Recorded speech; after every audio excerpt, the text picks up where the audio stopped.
Ética y psicoanálisis, por Erich Fromm. 7. 2. La ética humanista. La ciencia aplicada del arte de vivir. 5. La ética y el psicoanálisis. De lo anteriormente expuesto, resulta manifiesto que el desarrollo de una ética humanista objetivista, como ciencia aplicada, depende del desarrollo de la psicología como ciencia teórica. El progreso de la ética, desde Aristóteles a Spinoza, se debe en gran parte a la superioridad de la psicología dinámica de éste sobre la psicología de aquel. Spinoza descubrió la motivación inconsciente, las leyes de la asociación y la persistencia de la infancia a través de la vida.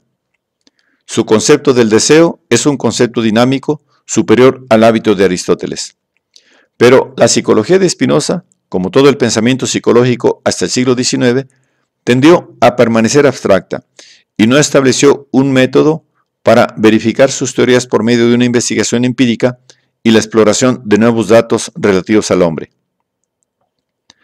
La indagación empírica es el concepto clave de la ética y de la psicología de Dewey, quien reconoce la motivación inconsciente y cuyo concepto de hábito es diferente del concepto descriptivo de hábito del conductismo tradicional.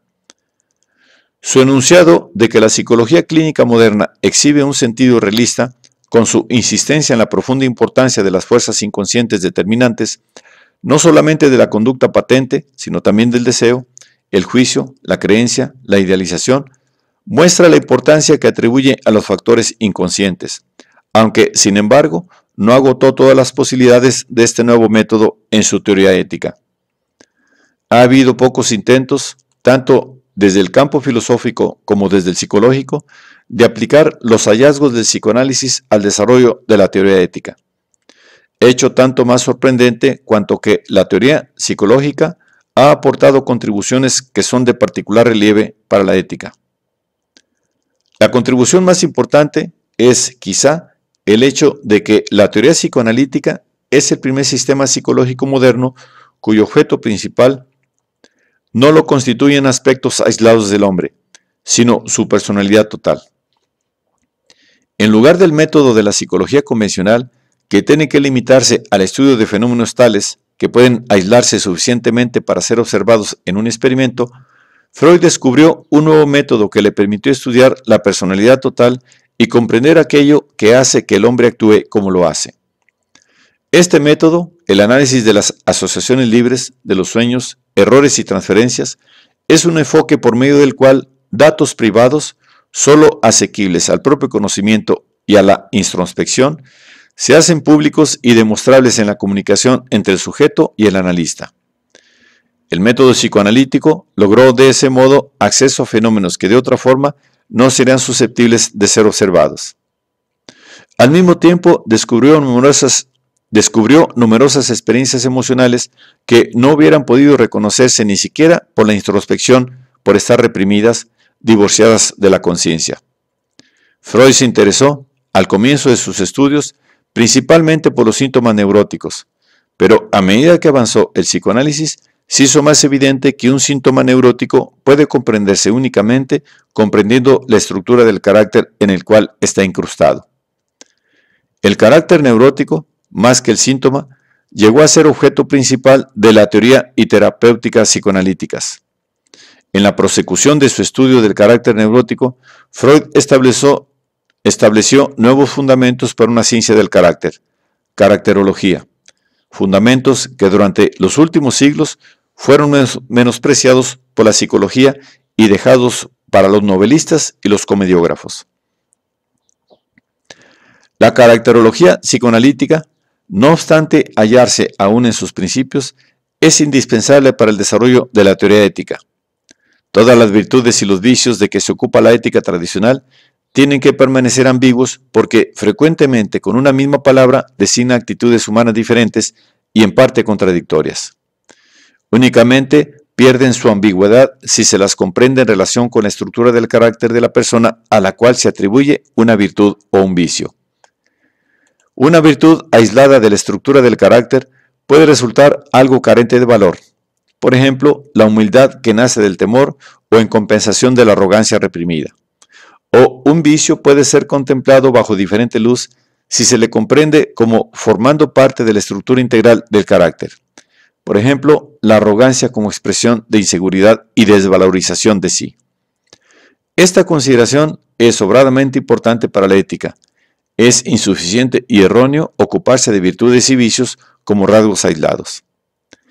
El tema principal de la ética es el carácter, y solamente en conexión con la estructura del carácter como un todo pueden establecerse juicios de valor acerca de rasgos o acciones separados.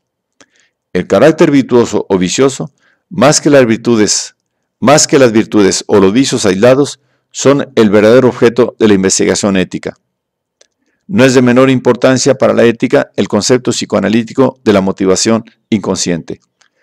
Aunque este concepto, en su aspecto general, se remonta a Leibniz y Spinoza, fue Freud el primero que estudió en forma empírica y con gran detalle los impulsos inconscientes, estableciendo así los fundamentos para una teoría de las motivaciones humanas. La evolución del pensamiento ético se caracteriza por el hecho de que los juicios de valor concernientes a la conducta humana se hicieron en referencia a las motivaciones subyacentes al acto, antes que al acto en sí.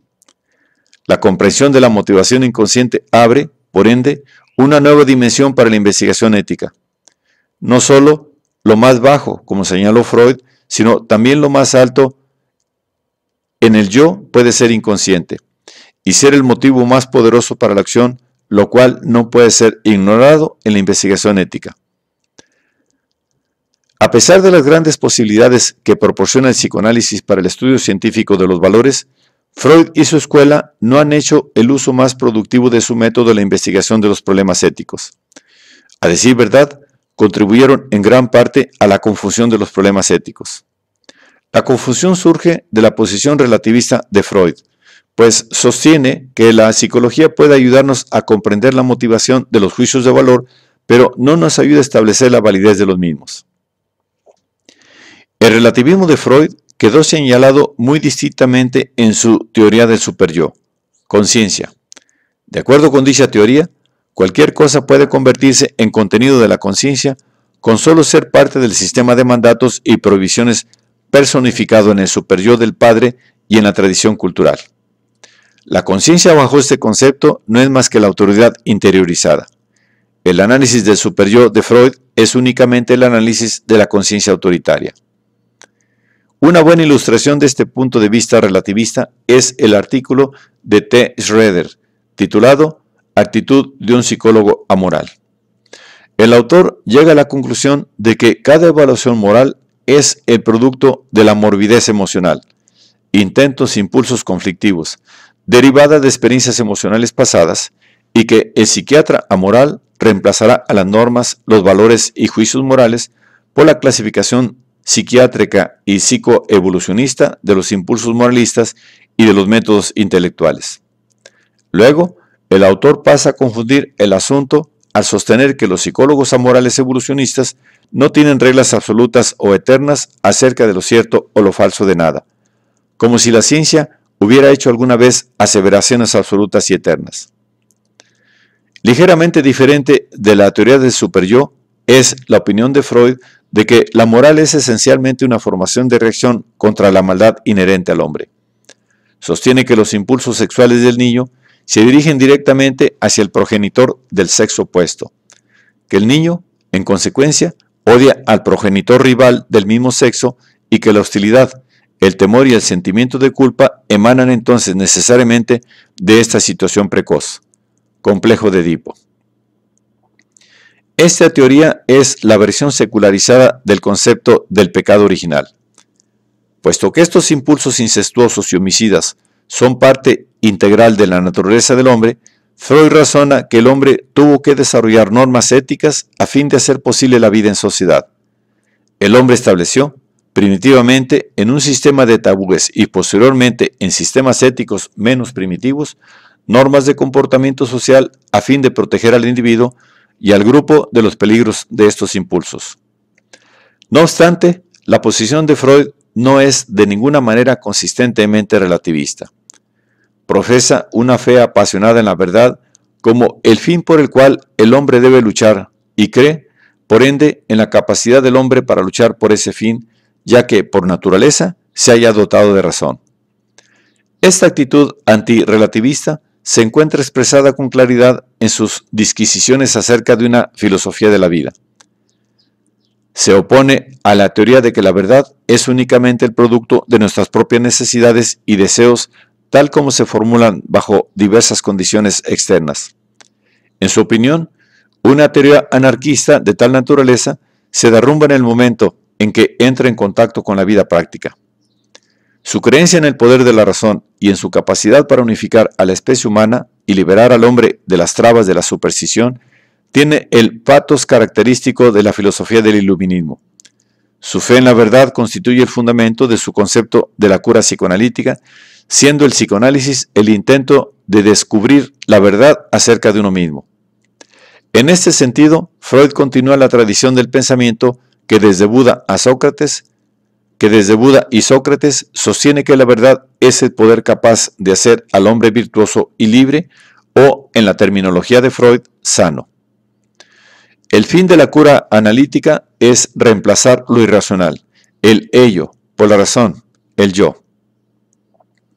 Desde este punto de vista, puede definirse a la situación analítica como una situación en la cual dos personas, el analista y el paciente, se dedican a la búsqueda de la verdad. El fin de la cura es restaurar la salud y los remedios son la verdad y la razón.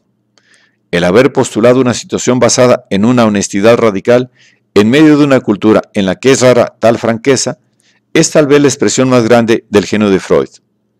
En su caracterología, Freud presenta también una posición que no es relativista, aunque solamente por implicación. Supone que el desarrollo de la libido continúa desde la fase oral a través del anal y la genital, y que la orientación genital llega a ser predominantemente en la persona sana.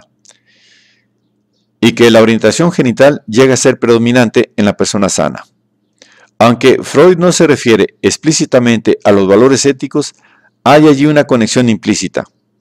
Las orientaciones pregenitales características de las actitudes dependientes, insaciables y avaras son éticamente inferiores a la genital, es decir, al carácter maduro y productivo. La caracterología de Freud implica que la virtud es el fin natural de desarrollo del hombre.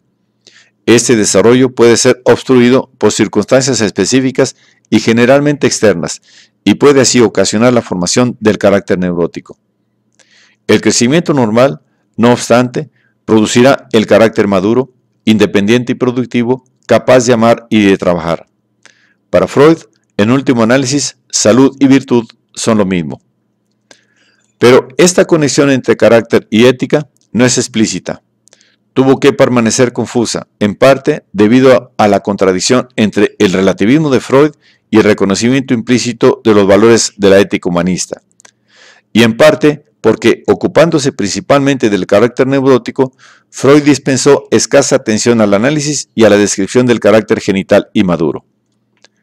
El capítulo siguiente, después de haber examinado a la situación humana y su significado para el desarrollo del carácter, conduce a un detallado análisis del equivalente del carácter genital, la orientación productiva.